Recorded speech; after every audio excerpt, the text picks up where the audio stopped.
Section 37 of A Popular History of France, Volume 5. This LibriVox is in the public domain. A Popular History of France from the Earliest Times, Volume 5, by François Guizot. Translated by Robert Black. Chapter 42.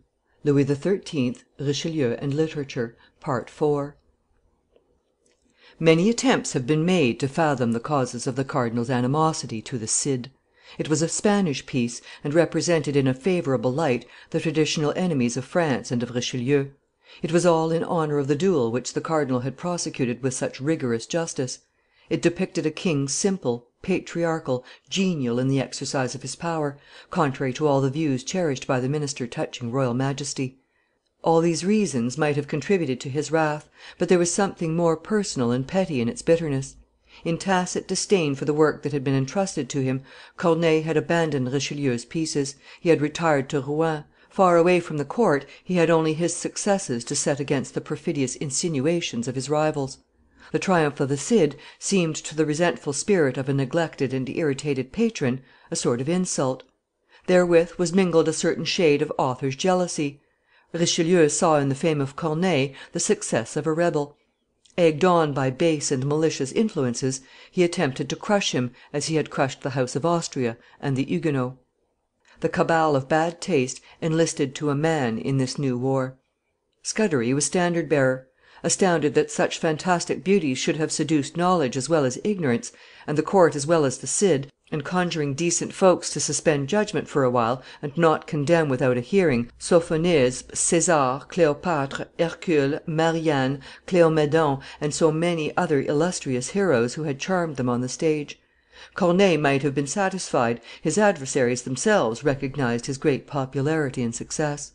A singular mixture of haughtiness and timidity, of vigorous imagination and simplicity of judgment, it was by his triumphs that Corneille had become informed of his talents; but when once aware, he had accepted the conviction thereof as that of those truths which one does not arrive at by one's self absolutely. He had accepted the conviction thereof as that of those truths which one does not arrive at by one's self absolutely, without explanation, without modification. "I know my worth, and well believe men's rede of it.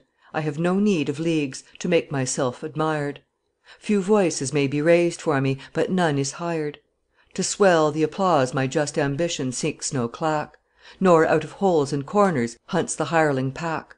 Upon the boards, quite self supported, mount my plays, And every one is free to censure or to praise. There, though no friends expound their views or preach my cause, It hath been many a time my lot to win applause. There, pleased with the success my modest merit won, With brilliant critics' laws I seek to dazzle none. To court and people both I give the same delight, Mine own partisans the verses that I write; To them alone I owe the credit of my pen, To my own self alone the fame I win of men. And if when rivals meet I claim equality, Methinks I do no wrong to whosoe'er it be." "Let him rise on the wings of composition," said La Bruyere, "and he is not below Augustus, Pompey, Nicodemus, Sertorius. He is a king and a great king; he is a politician; he is a philosopher." Modest and bashful in what concerns himself, when it has nothing to do with his works and his talents, Corneille, who does not disdain to receive a pension from Cardinal Richelieu, or, in writing to Scudery, to call him "your master and mine," becomes quite another creature when he defends his genius. "Leaving full oft the earth, soon as he leaves the goal, With lofty flight he soars into the upper air, Looks down on envious men, and smiles at their despair." The contest was becoming fierce and bitter. Much was written for and against the Cid. The public remained faithful to it; the cardinal determined to submit it to the judgment of the Academy, thus exacting from that body an act of complaisance towards himself as well as an act of independence and authority in the teeth of predominant opinion. At his instigation, Scudery wrote to the Academy to make them the judges in the dispute. "The cardinal's desire was plain to see," says Pelisson, "but the most judicious amongst that body testified a great deal of repugnance to this design. They said that the Academy, which was only in its cradle, ought not to incur odium by a judgment which might perhaps displease both parties, and which could not fail to cause umbrage to one at least, that is to say, to a great part of France. that they were scarcely tolerated from the mere fancy which prevailed that they pretended to some authority over the French tongue? What would be the case if they proved to have exercised it in respect of a work which had pleased the majority and won the approbation of the people? M. Corneille did not ask for this judgment, and, by the statutes of the Academy, they could only sit in judgment upon a work with the consent and at the entreaty of the author." Corneille did not facilitate the task of the Academicians. He excused himself modestly, protesting that such occupation was not worthy of such a body, that a mere piece (un libelle) did not deserve their judgment. "At length, under pressure from M. de Bois Robert, who gave him pretty plainly to understand what was his master's desire, this answer slipped from him: 'The gentlemen of the Academy can do as they please. Since you write me word that my lord would like to see their judgment, and it would divert his Eminence, I have nothing further to say.'" These expressions were taken as a formal consent, and as the Academy still excused themselves, "Let those gentlemen know," said the cardinal at last, "that I desire it, and that I shall love them as they love me." There was nothing for it but to obey. Whilst Bois Robert was amusing his master by representing before him a parody of the Cid, played by his lackeys and scullions, the Academy was at work drawing up their sentiments respecting the Cid. Thrice submitted to the cardinal, who thrice sent it back with some strong remarks appended, the judgment of the Academicians did not succeed in satisfying the minister. "What was wanted was the complaisance of submission; what was obtained was only that of gratitude." "I know quite well," says Pellisson, "that his Eminence would have wished to have the Cid more roughly handled, if he had not been adroitly made to understand that a judge must not speak like a party to a suit, and that in proportion as he showed passion he would lose authority." Balzac, still in retirement at his country place, made no mistake as to the state of mind either in the Academy or in the world when he wrote to Scudery, who had sent him his Observations sur le Cid: "Reflect, sir, that all France takes sides with M. Corneille, and that there is not one, perhaps, of the judges with whom it is rumored that you have come to an agreement, who has not praised that which you desire him to condemn; so that, though your arguments were incontrovertible, and your adversary should acquiesce therein, he would still have the wherewith to give himself glorious consolation for the loss of his case, and be able to tell you that it is something more to have delighted a whole kingdom than to have written a piece according to regulation. This being so, I doubt that the gentlemen of the Academy will find themselves much hampered in delivering a judgment on your case, and that, on the one hand, your arguments will stagger them, whilst, on the other, the public approbation will keep them in check. You have the best of it in the closet; he has the advantage on the stage. If the Cid be guilty, it is of a crime which has met with reward.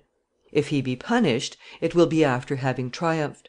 If Plato must banish him from his Republic, he must crown him with flowers whilst banishing him, and not treat him worse than he formerly treated Homer."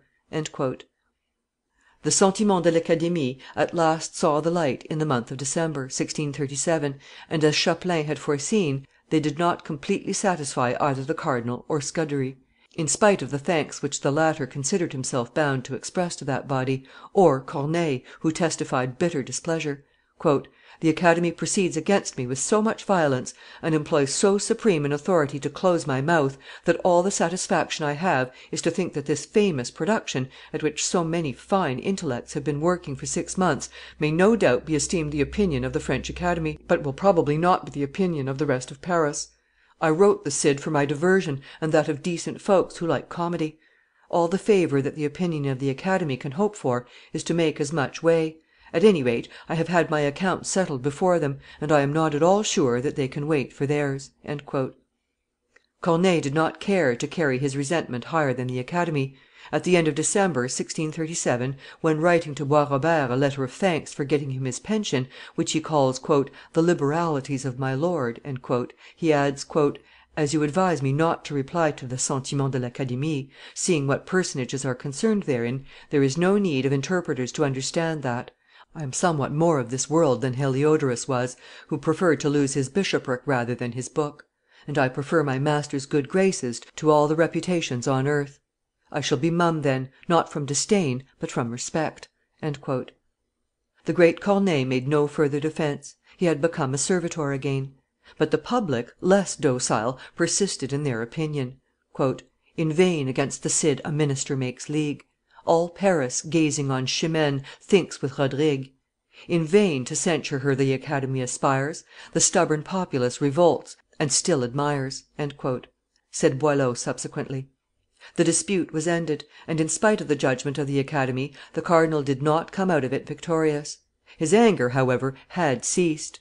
The Duchess of Aiguillon, his niece, accepted the dedication of the Cid. When Horace appeared in 1639, the dedicatory epistle, addressed to the cardinal, proved that Corneille read his works to him beforehand. The cabal appeared for a while on the point of making head again. "Horace, condemned by the decemvirs, was acquitted by the people," said Corneille. The same year Cinna came to give the finishing touch to the reputation of the great poet. "To the persecuted Cid the Cinna owed its birth." Corneille had withdrawn to the obscurity which suited the simplicity of his habits. The cardinal, it was said, had helped him to get married; he had no longer to defend his works; their fame was amply sufficient. "Henceforth Corneille walks freely by himself and in the strength of his own powers. The circle of his ideas grows larger, his style grows loftier and stronger, together with his thoughts, and purer, perhaps, without his dreaming of it. A more correct, a more precise expression comes to him, evoked by greater clearness in idea, greater fixity of sentiment. Genius, with the mastery of means, seeks new outlets." Corneille writes Polyeucte. Corneille et son temps, by M. Guizot. It was a second revolution, accomplished for the upsetting of received ideas, at a time when paganism was to such an extent master of the theatre that, in the midst of an allegory of the 17th century, alluding to Gustavus Adolphus and the wars of religion, Richelieu and Desmarets, in the heroic comedy of Europe, dared not mention the name of God save in the plural. Corneille read his piece at the Hotel Rambouillet.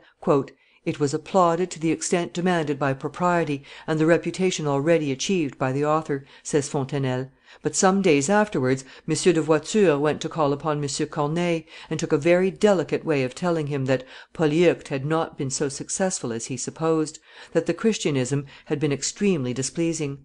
The story is," adds Voltaire, "that all the Hotel Rambouillet, and especially the Bishop of Vence, Godeau, condemned the attempt of Polyeucte to overthrow idols."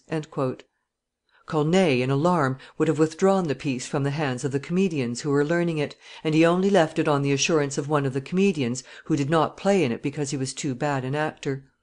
Posterity has justified the poor comedian against the Hotel Rambouillet; amongst so many of Corneille's masterpieces it has ever given a place apart to Polyeucte. Neither the Saint Genet of Rotrou nor the Zaire of Voltaire, in spite of their various beauties, have dethroned Polyeucte. In fame, as well as in date, it remains the first of the few pieces in which Christianism appeared to gain applause upon the French classic stage. Richelieu was no longer there to lay his commands upon the court and upon the world; he was dead, without having been forgiven by Corneille. "Of our great cardinal let men speak as they will; by me, in prose or verse, they shall not be withstood.